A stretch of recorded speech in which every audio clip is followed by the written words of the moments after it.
Welcome back, folks. I'm now joined by Dr. Rob Longhair, a biologist at the U of C. Sir, thanks very much for taking the time and being here tonight.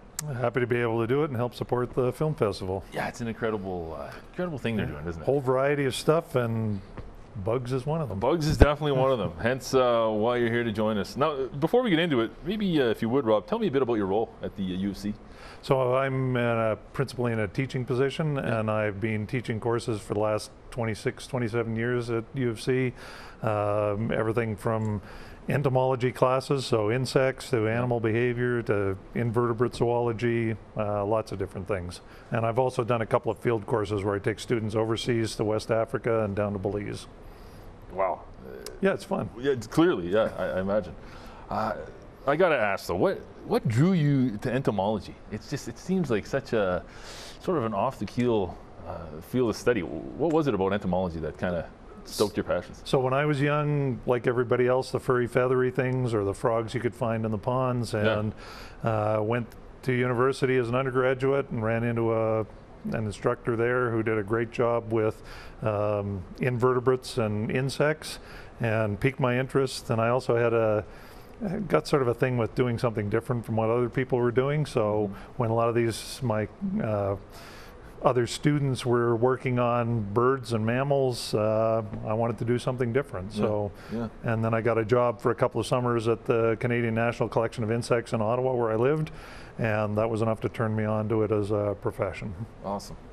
So you are the speaker, as you mentioned, for you kind of the expert speaker that'll be following the screening of the movie Bugs. Right. As a part of the Marda Justice Film Festival. Eating bugs is really no joke nowadays. Like, I was doing a bit of research here. Some parts of the world, insects are actually the most plentiful source of protein nowadays. Is that right? Well, depending on where you are, and depending on how much protein is available, if you haven't got cattle that are being farmed or fish that are available, you got a swarm of locusts come through. Fantastic protein source in huge quantities, and local people will take advantage of those things. Yeah, why not? Use what you can, I guess, what you can get your hands on, right? Yep, and it's not just protein. It also turns out that they're higher in certain types of minerals. A study just came out within the last month or two showing that there's more iron in certain types of insects than there are in a variety of the other things we eat, like beef and fish and other things. So this is going to go somewhere. This bug eating fad, as the movie touches on, actually focuses on, do you think it's really going to gain some traction around the world? Well, the things that I've seen, and I haven't seen the whole film yet, I've seen some of the clips from it, there's two sides to it as far as I'm concerned. One is the sort of culinary art side of things. Yeah, right. And that's a whole different story really from mass producing large quantities of insect material for incorporation into food that lots of people would have. And there's the same problems associated with that sort of thing as there is when you raise large numbers of sheep or cattle or anything else. You got to worry about diseases and growth and that sort of thing. If you're playing around with putting together a fantastic meal, I think it's a little easier in some ways to be able to do what you want to do there, as opposed to scaling up a few insects into a huge population food source. See, it's interesting because the UN, of course, estimates that we'll need to produce, and this is crazy. This is a crazy stat. 70% more food by the year 2050 in order to feed the projected 9 billion inhabitants of Earth at that time. I mean, is it easy to assume that insects, knowing those numbers, 70%, that's a huge influx. Yeah.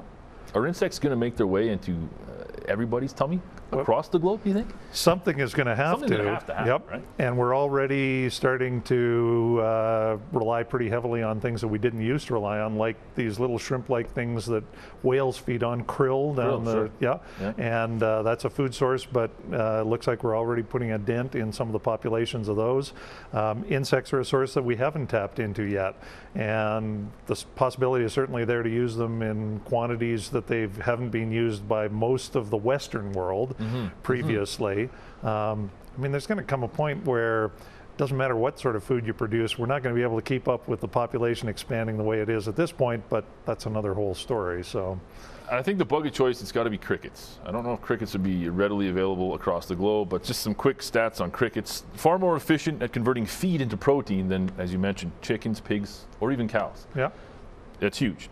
Crickets can easily survive off of grocery store leftovers. Right. So they're synthesizing protein that quickly. I mean, we've got an issue with, refuse waste, organic waste. Crickets can take care of. The ball's moving in the right direction. Yeah. And then, of course, crickets can be farmed in basically anywhere. Urban spaces, outdoors, year-round. When it comes to insects, is the cricket going to be the superfood of the insect realm, do you think? Well, the first thing I say is, have you ever smelled a culture of crickets? I have not. They stink. Is that right? Yeah, so that might be tough. Yeah. And I think it's because we're familiar with crickets that we don't think about some of the other possibilities. But there are actually a variety of types of other insects that people are trying to mass produce. There's a thing called a black soldier fly. And the immature stages, the larvae, are much easier for us to use as a food source because they're soft. Crickets have wings. Are you going to pull the wings off of every cricket that you want to eat? I would rather do that than have it with the wings in my mouth. Yeah, and we're going to have to figure out things that are easy to produce in large quantities that are going to give us the maximum amount of food for the production that's going into it. I think there are probably a lot of alternatives. I mean, you're talking about a million different species of described insects out there, and surely a handful of those may be possible to use as a food source that wouldn't be used otherwise. So I think crickets may be one source, but I don't think it's going to end up being the sort of ultimate food the way some of these other things might be. Mealworms is another. Mealworms, easy to produce. You can bake them into cookies. You can grind them up and make them into flour. All of these things, the problems that they run into is when you produce huge quantities of them, you're going to have the same sorts of problems with disease going through a culture. Manufacture. Yeah, and we've had problems even when we want to get crickets for our laboratories at the university.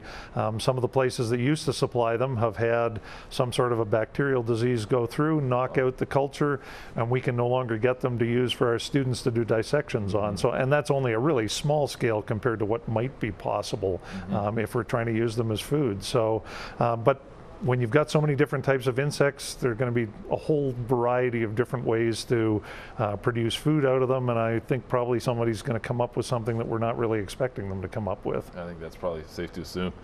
We've got a plethora of bug treats here tonight. Yep. And I was hoping to invite you to join me and we can eat some bugs. Absolutely. Okay, now I was kind of hoping that we can get folks at home to take a look at this, if at all possible. We can zoom in there.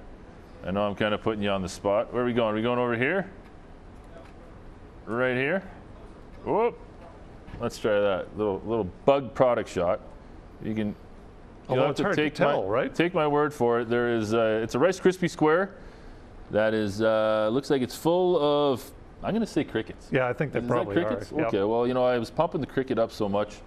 Let's enjoy some crickets. So you want to go with the sweet before you go with the savory? No, this will probably be it for me. We'll see how it goes, though. I'm going to have to try the things that look like pizza slices as well, though. Yeah, so. no, that's true. Let's get a shot of that, maybe. Well, here, bottoms up first and foremost. So this is sort of a dry Rice Krispie treat, though. Yeah. It's. Should I explain that I can only taste this with half my mouth because I was at the dentist before? You know what? That's not bad at all. Nothing. That's not bad at all. Completely overwhelmed by the Rice Krispie treat taste. It's true. I'm going to try and get a little bug. Folks, that's all the time we've got.